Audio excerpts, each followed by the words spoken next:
Congressman Akop, I agree with your observation that they have treated this as a purely executive function.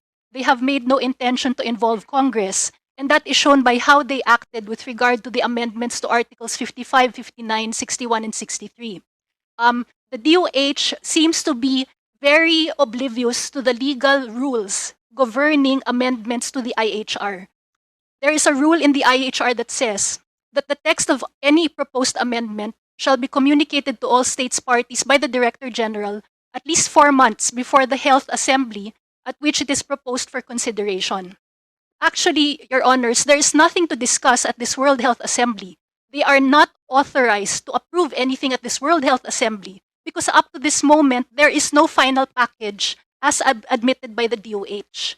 So, it's very clear from the rules of the WHO, which incidentally the WHO has been disregarding.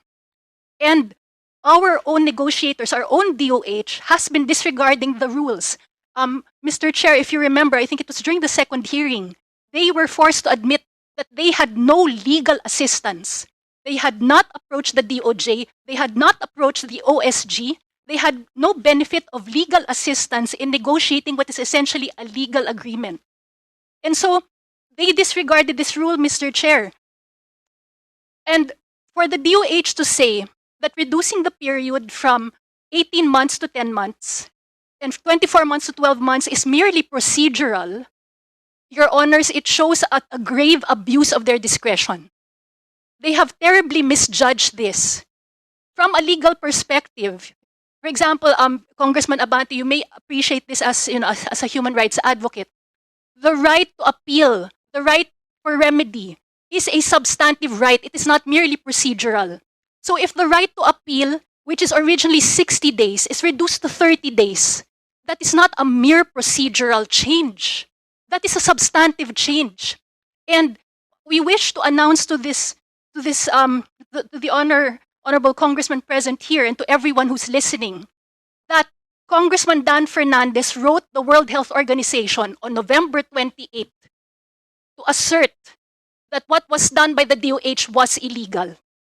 This was received at the WHO headquarters in Manila, and Congressman Dan Fernandez spoke for the Filipino people when he said that this act of agreeing to the amendments or not objecting to it was illegal under WHO rules. Lunas Pilipinas backed up Congressman Fernandez's letter to the WHO. We sent a letter on behalf of the Filipino people. If the DOH is not willing to stand up for the rights of the Filipino people, there are people like Congressman Fernandez and the honorable congressman here in this room who will. And there are Filipino people who are sick and tired of how the DOH has let us down, has refused to admit that people are dying, turning a blind eye to the people who are getting sick, turbo cancers, myocarditis, children who are suddenly sick as if they are 60, 70-year-old people.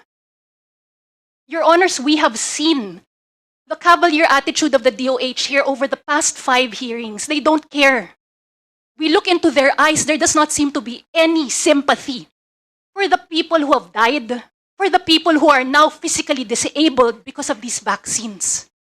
Attorney Lat, you still have words, no? But I'd like to ask you, when you wrote a letter to the WHO, what was the answer given to you? There was no answer, Congressman Abante. Disturb tayo. There's no answer. Hindi kayo pinansin.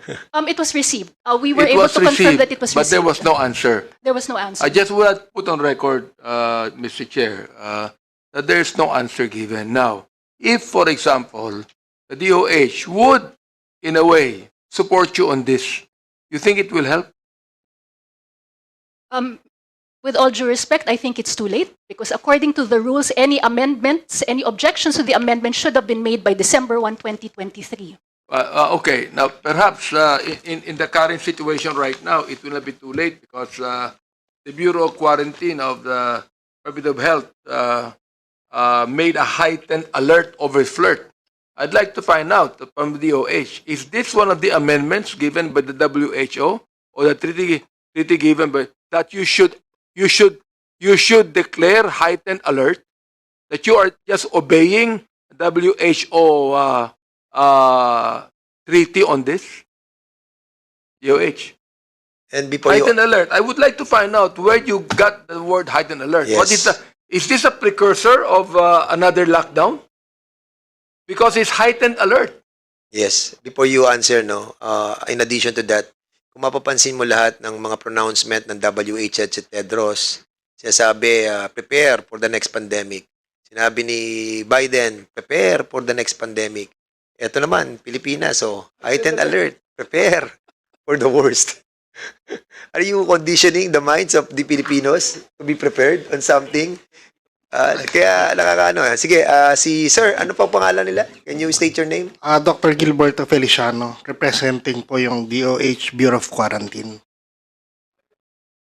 Sige, paano nyo na ano tong heightened alert na ito? Anong batayan ng Bureau of Quarantine on the heightened alert status? Actually, sir, that is dapat for our stations to be alerted. Siyempre, our mandate as a Di bureau. di ba yung heightened alert na yan nagbibigay ng takot sa mga tao yan? Sir, dapat kasi yan yung that is supposed to be given to our stations from NCR, the whole of the Philippines, in all our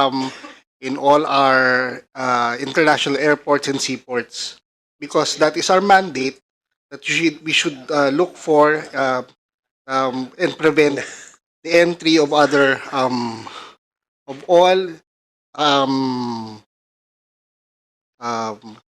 diseases that can be carried on. Ito na, singit lang ako. Because of this kind of, news, no? Tingnan mo, ang dami sa atin mga naka-face mask. Takot na eh. And even sa Dagupan, nag-declare na sila doon na mag-face mask na. Oh, what's next? Takot na naman tayo lahat. Face mask na naman tayo lahat. O tapos, lockdown na naman tayo. O pag hindi ka vaccinated ng another vaccine na i-order ng WH, i-impose sa atin, i-mandate sa atin, hindi ka na naman makakalabas. That's what you want to happen again to all of us. Kailangan kumilos po tayo, mga kasama. Sige, Congressman, Chairman. Yeah. I just would like to ask the Bureau of Quarantine. So, what was the basis of the heightened alert? Because, look, you're not actually preparing the people for the worst, but you're actually causing people to fear. Pwede naman magkaroon kayo ng screening and na hindi kayo dideclare ng heightened alert. Kaya ang tanong ko, is that a precursor to later on lockdown natin tong ating bansa because of that? Saan nyo nakuha ito? Is this one of the agreements made in the World Organization that whenever a new COVID virus comes in, that the country should once and for all begin to say heightened alert? Saan nyo nakuha ito?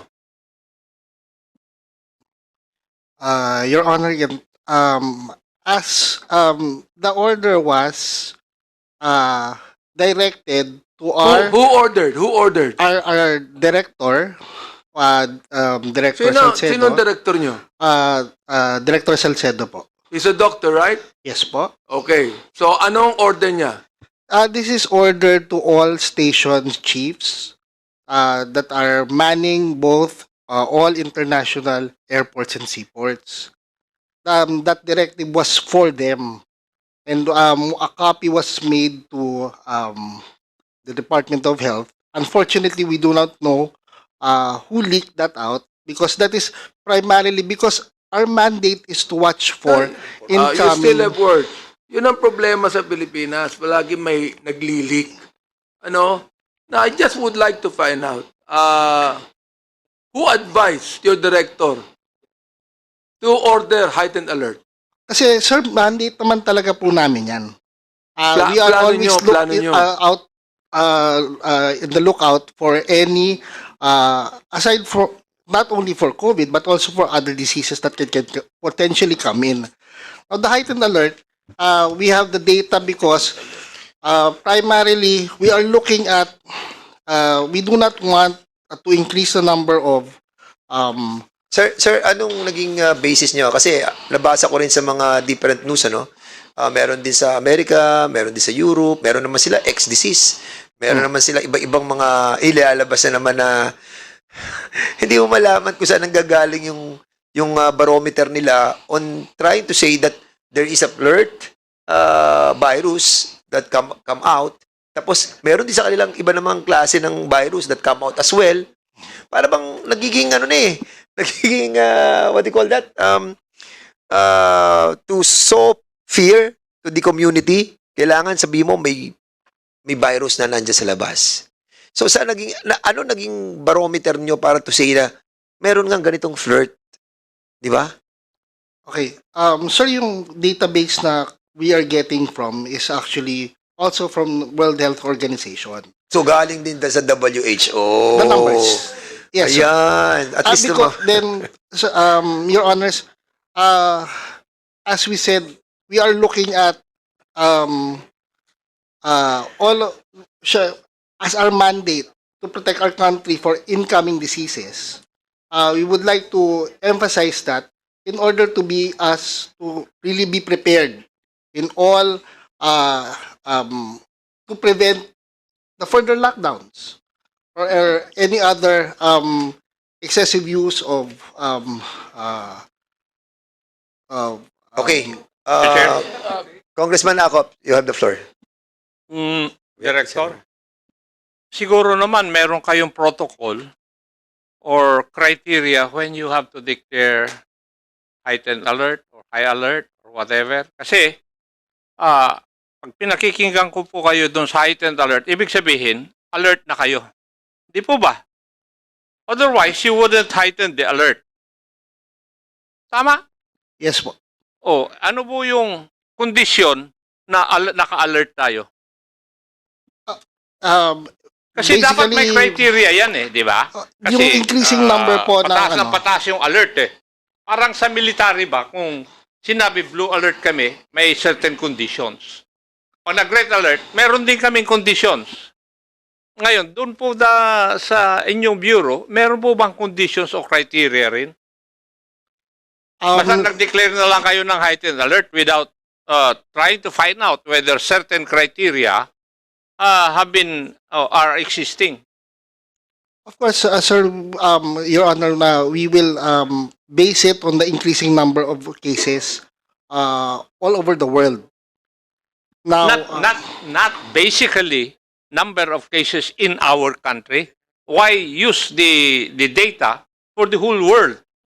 kasi po ang mandate namin po, Your Honor, is that No, well, hindi po nyo sinasagot yung tanong ko po eh. Why should you base your decision on a data for the whole world when in fact it would only affect, your decision would only affect our country? yes, Your Honor, because our mandate is to protect our country from incoming diseases. Yeah, I agree. Pero ang tinatanong ko nga is, ano yung mga criteria for you para mag-declare na on alert tayo? Ngayon sinabi nyo sa dyaryo, heightened alert tayo. Kasi kami, sa organization na pinanggalingan ko, pag nag-declare kami ng blue alert, there are certain conditions present. Pag nag-declare kami ng red alert, there are certain conditions present. Sa inyo bang bureau, wala po yun? Or you just, because of the data or because of the order of WHO, mag-declare kayo ng heightened alert? Your Honor, we always base it on data. Which data are you referring to? The data of the increased number of cases. How many overall. cases do we have in the Philippines right now? Yes. How many cases do we have in the Philippines right now? I have no data on the Wala pala kayong data. because this How is would you sta- our Bakit speaking heightened of alert yan? international data. But for the Philippines, I have no data on. Please, the- Congressman Acop, please stay.